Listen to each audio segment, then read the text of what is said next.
Welcome to our Sunday School Bible study time here at Southwest Park Baptist Church. This is our lesson for Sunday, June the 13th. We're continuing to study in the book of Job. Last week we looked at the first two chapters, where we saw a couple of encounters between Satan and God in heaven, and then Satan being given permission to test Job and all of the things that happened to Job when Satan tested him, how he lost his family and his livestock and all of those things, and how he was afflicted with a lot of physical calamity. This week, our lesson's entitled Hope Defined. Believers find hope for life only in God. We're moving ahead to chapter 14 in Job as our focal passage this week. But there's an awful lot of things that happen between the chapters 2 and chapter 14. At the end of chapter 2, it tells us, now when Job's three friends heard of all this adversity that had come upon him, each one came from his own place: Eliphaz the Temanite, Bildad the Shuhite, and Zophar the Naamathite, for they had made an appointment together to come and mourn with him and to comfort him.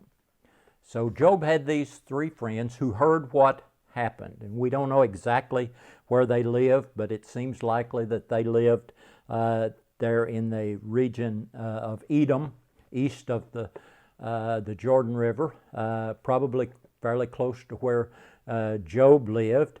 And so when they heard about his troubles, they got together and they came to visit with him. Eliphaz seems to have been the oldest, probably the most prominent of them. He was from Teman, which is a well-known Edomite city where wise men lived. It was noted for its wise men. Bildad, the Shuhite, probably lived in the same general area, and Shua is one of Abraham's sons by Keturah, and so a lot of Bible scholars think that the Shuhites were perhaps descendants of Shua. Zophar also lived nearby in the area of Naamath. He's called the Naamathite. We really don't know much about these three men.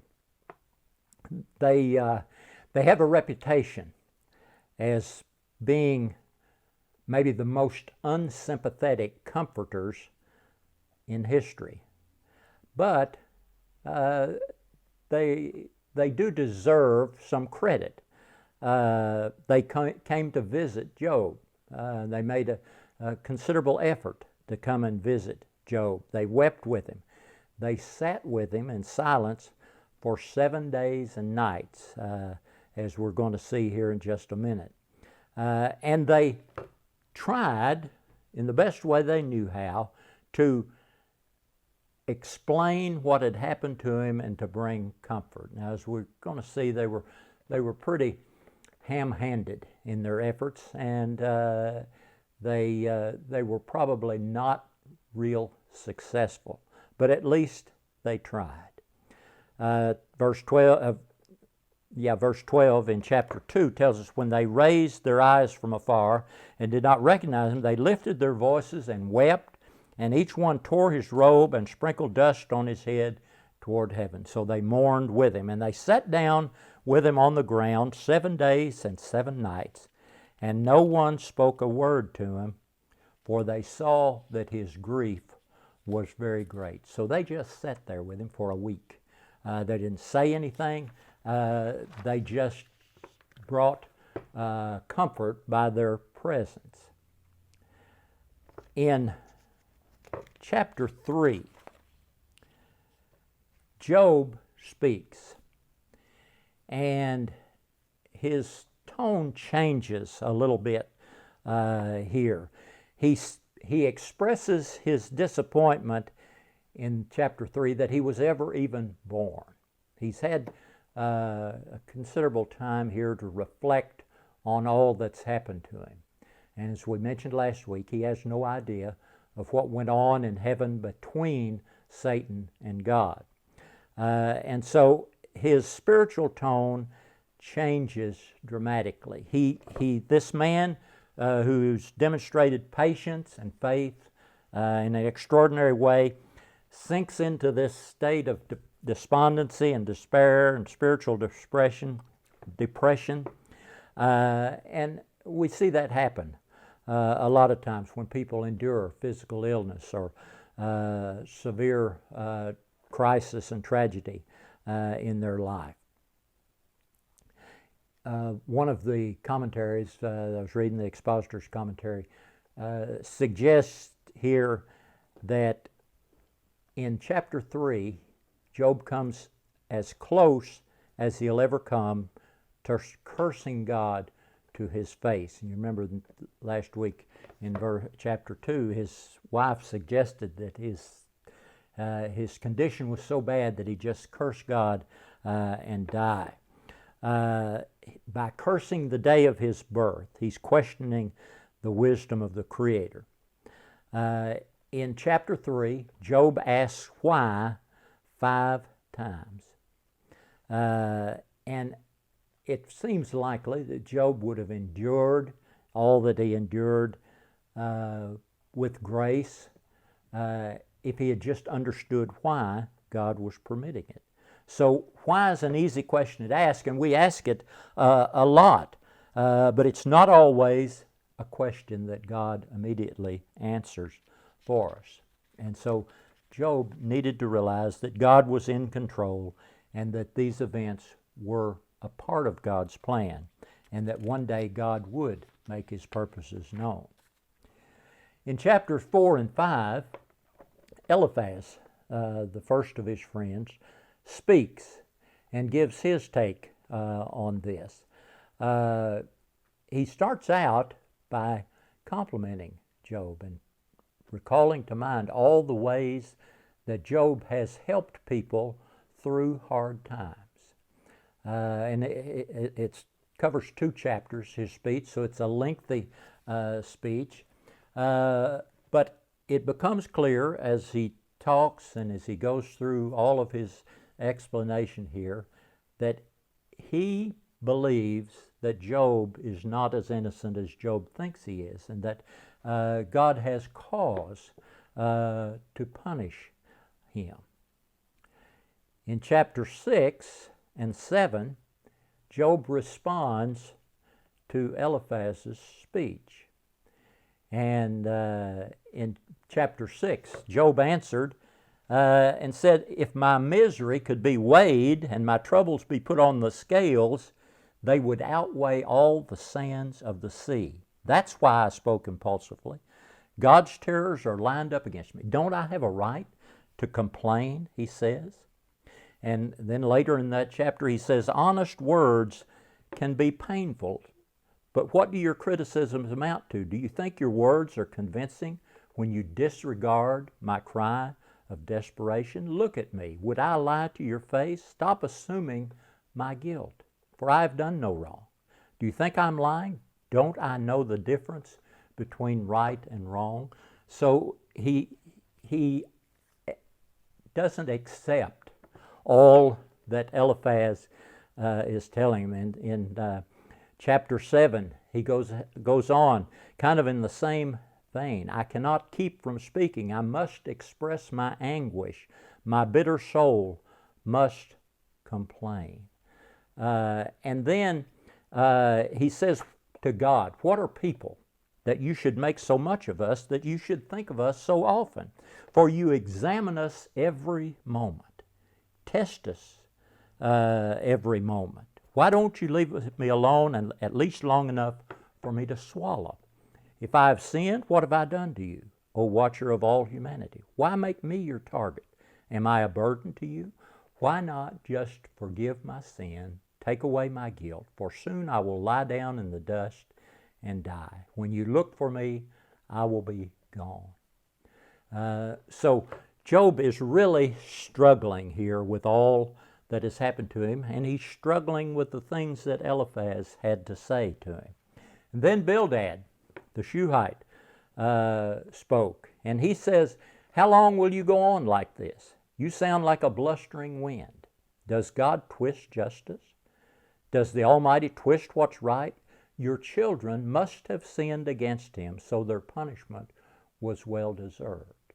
So Bildad is pretty blunt here, has a very negative tone. And we see that sometimes in people when things happen, that they're pretty tone deaf there. And maybe they think by being honest and expressing their feelings that they're doing the right thing. But Job was crying out for some compassion. And what he got from Bildad here was just accusatory. Your children must have sinned against God, so their punishment was well deserved. So to Bildad, God's justice required punishing the guilty and blessing the innocent. And Job fervently believed that he was innocent of any sin that would warrant this kind of punishment that was coming on him. So he's frustrated in his attempt to vindicate himself. In chapter 9 and 10, Job spoke in response to Bildad. And he starts out, he says, "I know what you say has some merit, that it's true in principle, but how can a person be declared innocent in God's sight?" he says. "If someone wanted to take God to court, would it be possible to answer him even once in 1,000 times?" And he goes on to say, he says, "God does great things, too marvelous to understand. He performs countless miracles. So who am I that I should try to answer God or even reason with him? Even if I were right, I would have no defense. I could only plead for mercy." He says, "God's not mortal like me, so I can't argue with him or take him to trial." And then he says something that's very significant. "If only there were a mediator between us, someone who could bring us together." And we'll come back to that at a later point there. So in these chapters here, 9 and 10, Job's words move from extolling God here to blaming God. Would God ever treat him justly? "I'm disgusted with my life," Job says. "Let me complain freely. My bitter soul must complain. Although you know I'm not guilty, no one can rescue me from your hands. You formed me with your hands, you made me, and now you completely destroy me." In chapter 11, Zophar, his third friend, speaks. And he says, "Shouldn't someone answer this torrent of words? Is a person proved innocent just by a lot of talking? Should I remain silent while you babble on? When you mock God, shouldn't someone make you ashamed? You claim my beliefs are pure and I'm clean in the sight of God. If only God would speak, if only he would tell you what he thinks, if only he would tell you the secrets of wisdom, for true wisdom is not a simple matter. Listen, God is doubtless punishing you for less than you deserve." So he takes this a step further for Job here. He says, you probably didn't even get the punishment that you deserve here. And keep in mind, Job's lost everything here. So Zophar was a pretty severe man. Like Bildad, he lacked compassion, and he was very judgmental. He thought that Job, who, as we've seen, he's suffering to the point of despair. Zophar says, "You're getting less than you deserved." Chapters 12, 13, and 14, Job answers. And really in these verses, he answers all of these three critics in a sense.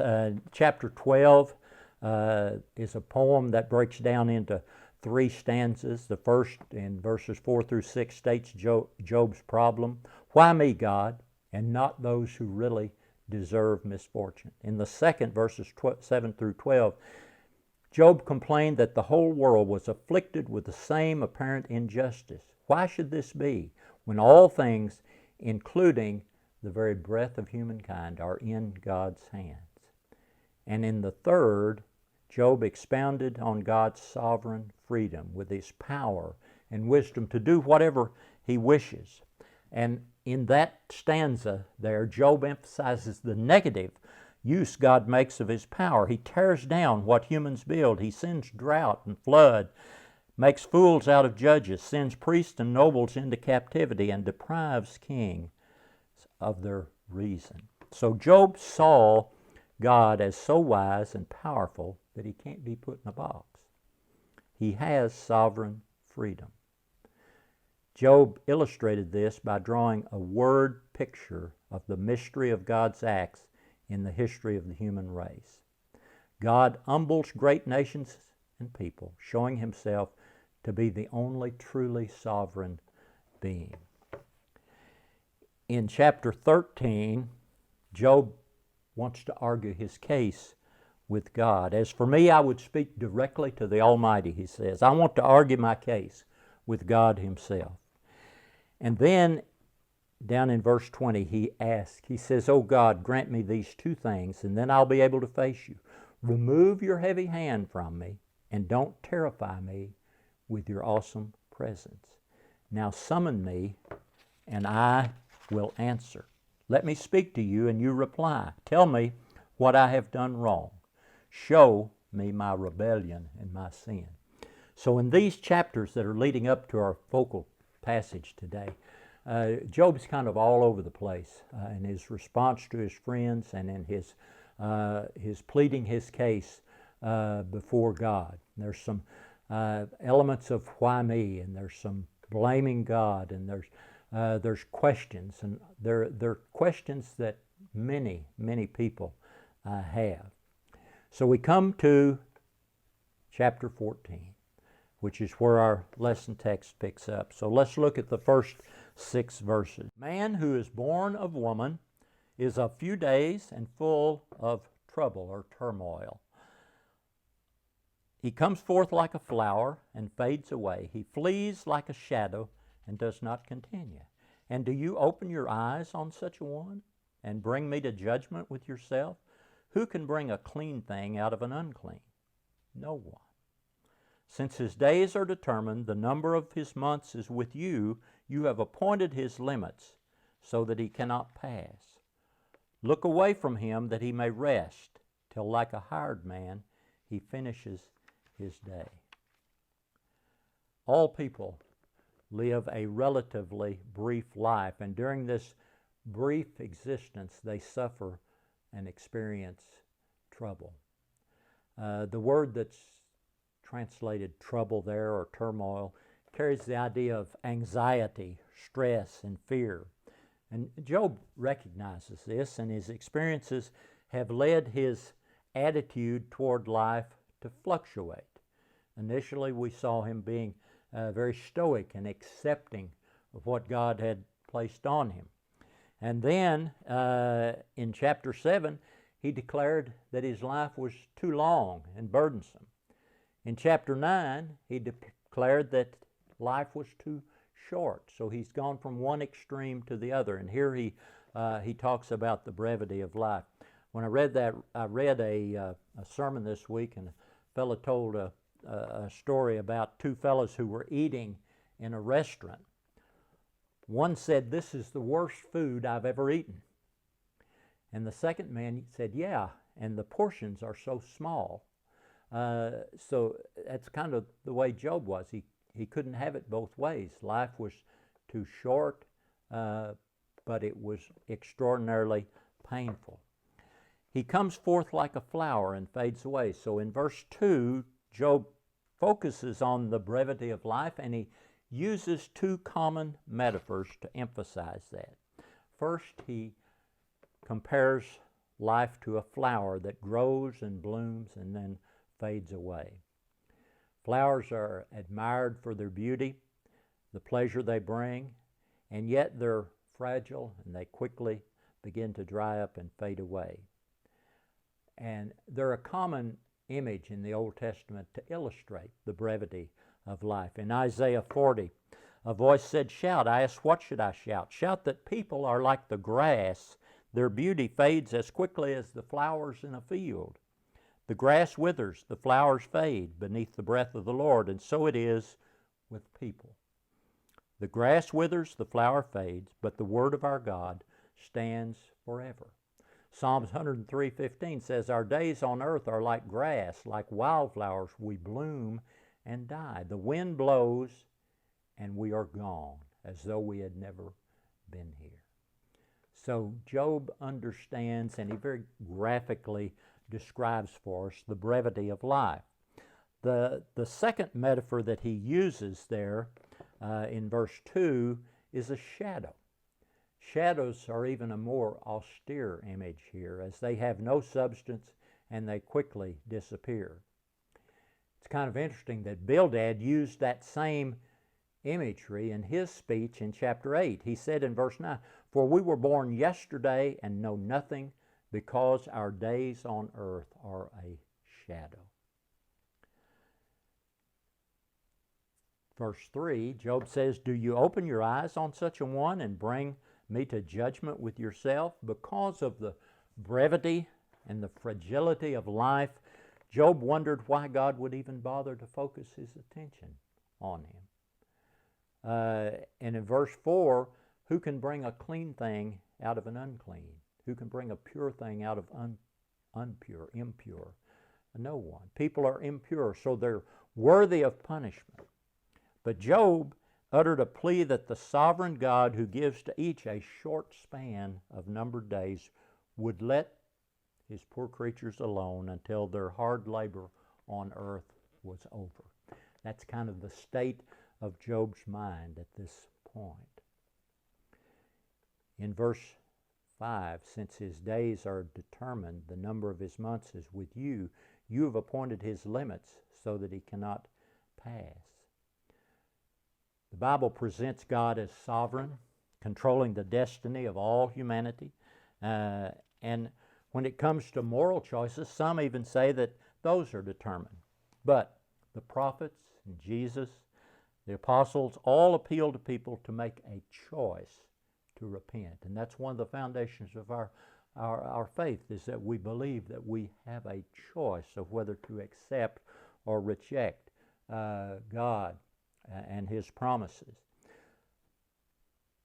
But it's true that God creates the boundaries within which those choices are made. Those are man's limits.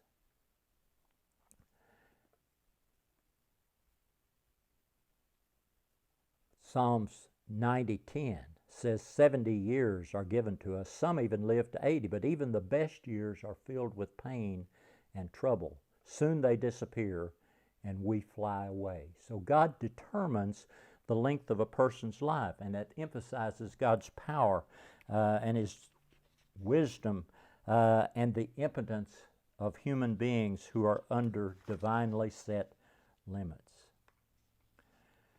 Our lesson writer makes the point that one's days are determined by the wisdom of God, and no human can cross the limits set by God. So as we look to verse 6, we see that Job makes no attempt to bargain with God about the quantity of his life, but instead he pleads with God about the quality of his life. And he says, "Look away from him that he may rest, till like a hired man he finishes his day."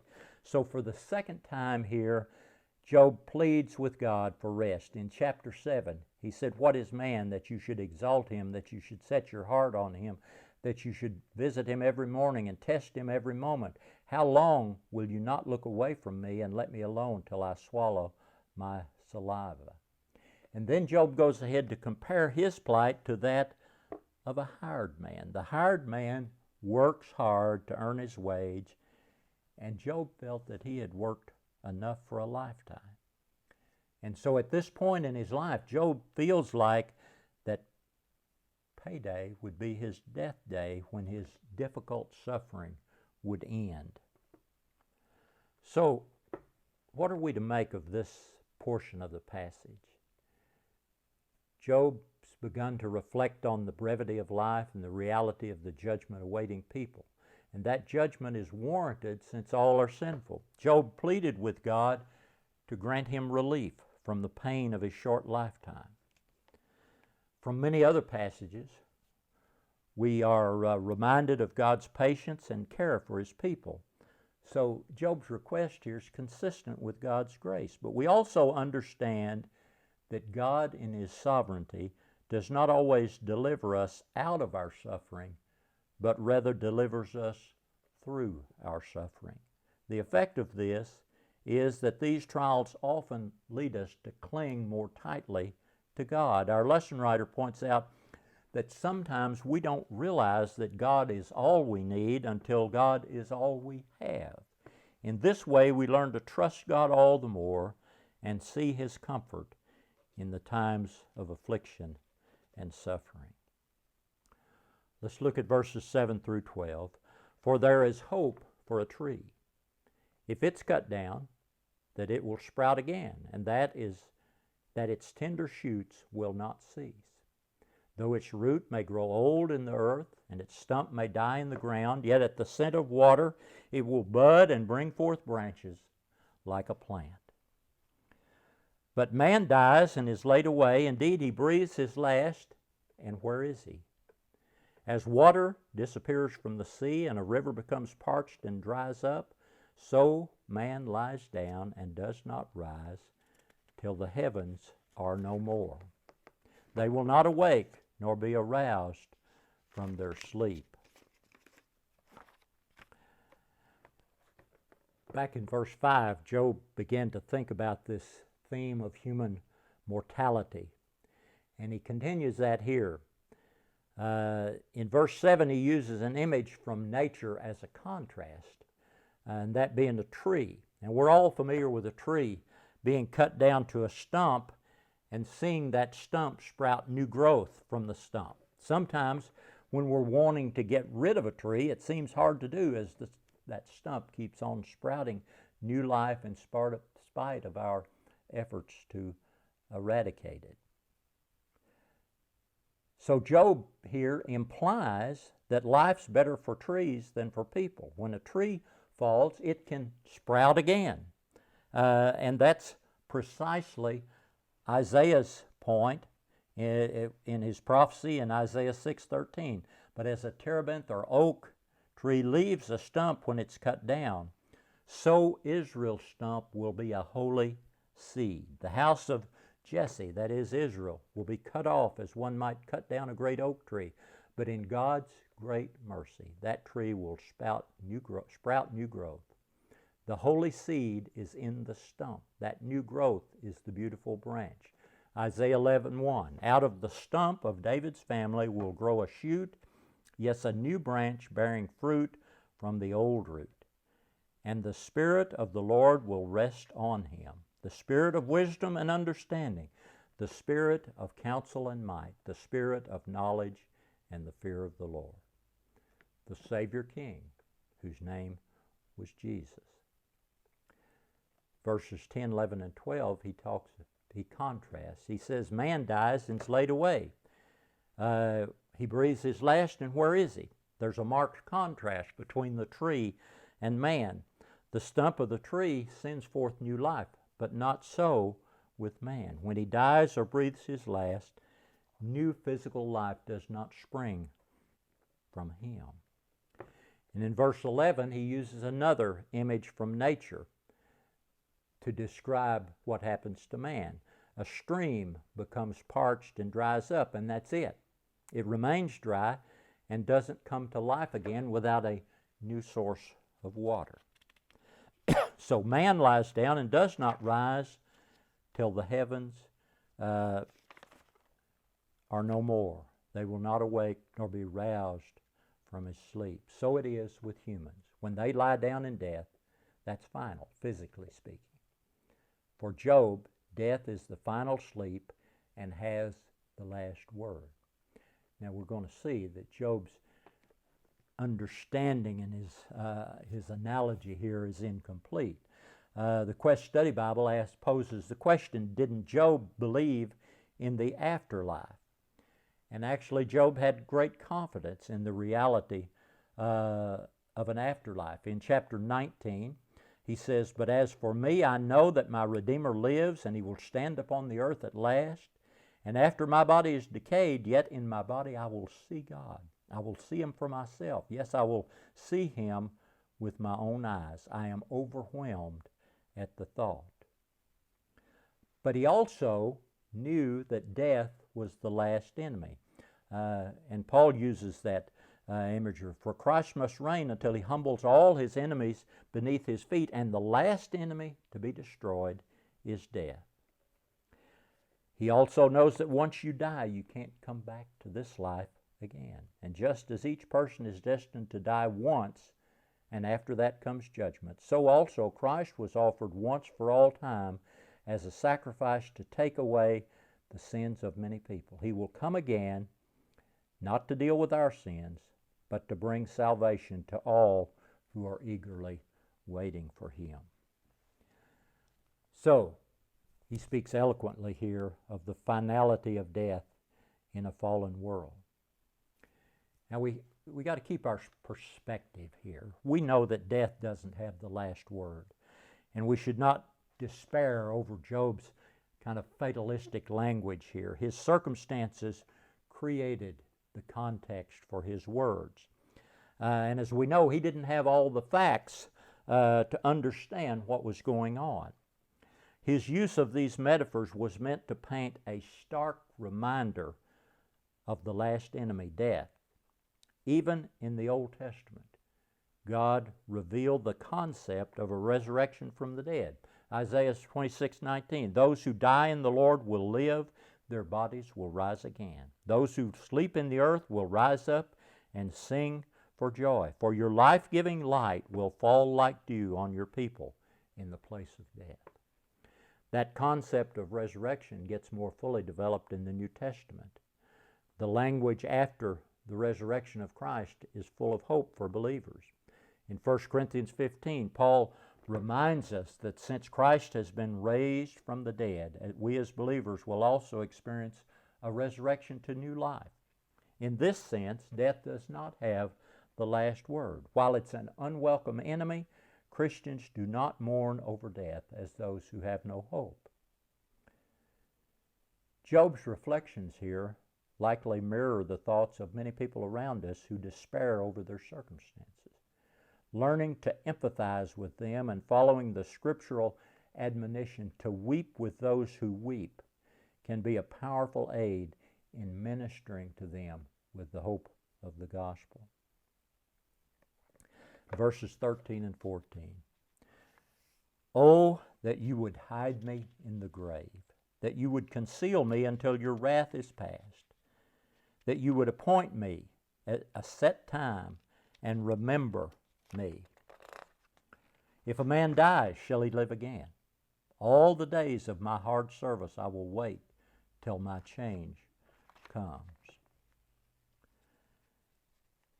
In the Old Testament, this concept of the grave or the abode of the dead, Sheol, some of your translations may say there, was considered to be located in the depths of the earth. And so we can understand Job's desire to be hidden there until God's anger passed. Now, that wish here for the grave to be a temporary hiding place from God's wrath differs dramatically from earlier remarks concerning the grave. And we see this swing in Job's emotions here all through this passage. In chapter 7, he says, "O God, remember that my life's but a breath, and I'll never again feel happiness. You see me now, but not for long. You will look for me, but I will be gone. Just as a cloud dissipates, and vanishes, those who die will not come back. They're gone forever from their home, never to be seen again." And in chapter 10, he says, "Why then did you deliver me from my mother's womb? Why didn't you let me die at birth? It would be as though I had never existed, going directly from the womb to the grave. I have only a few days left, so leave me alone, that I may have a moment of comfort before I leave, never to return, for the land of darkness and utter gloom." So he attributes the cause of his suffering to God's wrath because he assumes that dogma that the righteous are always blessed and the wicked experience God's judgment.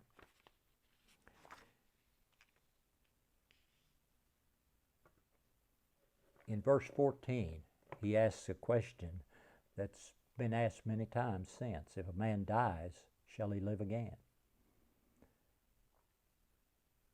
And we know the answer to that's an emphatic yes by Jesus and the New Testament authors. In John 11:23 through 26, Jesus told Martha, "Your brother will rise again." "Yes," Martha said, "he will rise when everyone else rises at the last day."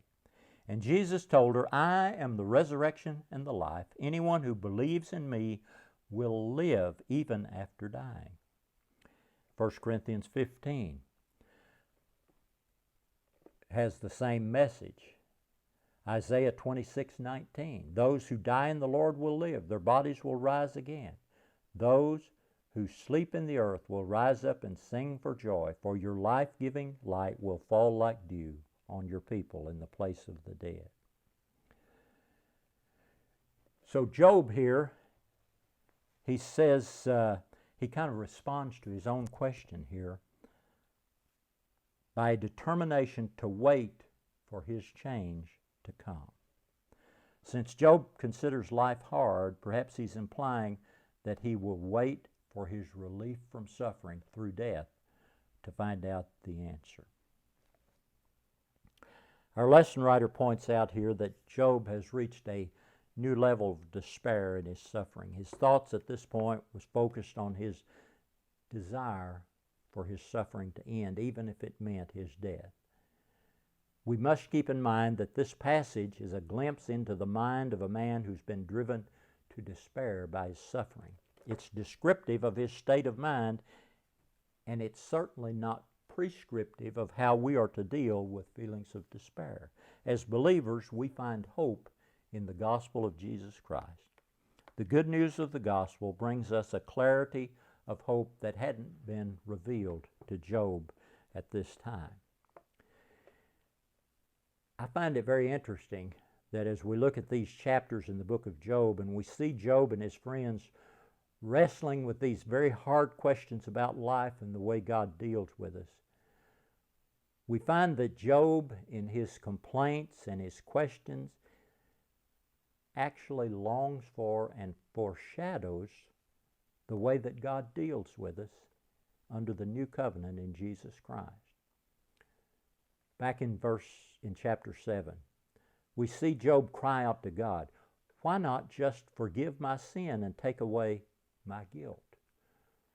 With the benefit of looking back on what God has done for us through Jesus Christ, we understand that God did just that for us. He did for us just what Job was pleading for.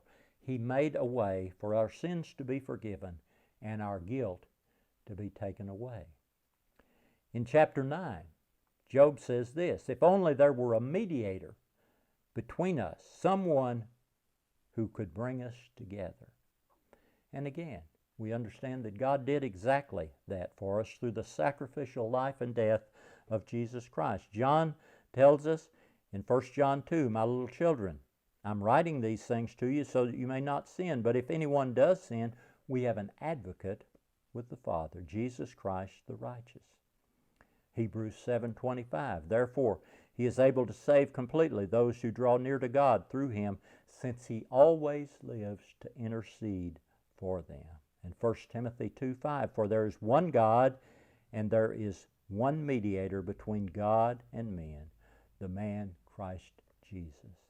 So 3 different New Testament authors testify to Jesus Christ, that mediator that Job pleads for there in chapter 9.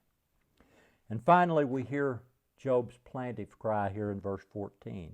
If a man dies, shall he live again? And we've already talked about the emphatic yes that we understand to Job's question. So the Bible teaches us that Jesus defeated death. If we have trusted him, we have no reason to despair as Job despaired. We know that Jesus is described as the first fruits, the hope of what's to come after death. Christ leads us through no deeper darkness than he experienced. Because of Jesus Christ, death does not have the last word. Because of him, we as believers can have the blessed assurance of a resurrected life in the presence of God. While we can identify with Job's confusion, with his doubts, with his despair, we have the benefit of seeing his struggle in the light of what Christ has done, and that makes all the difference. Come back next week and we'll continue to see Job and his friends wrestle with these questions.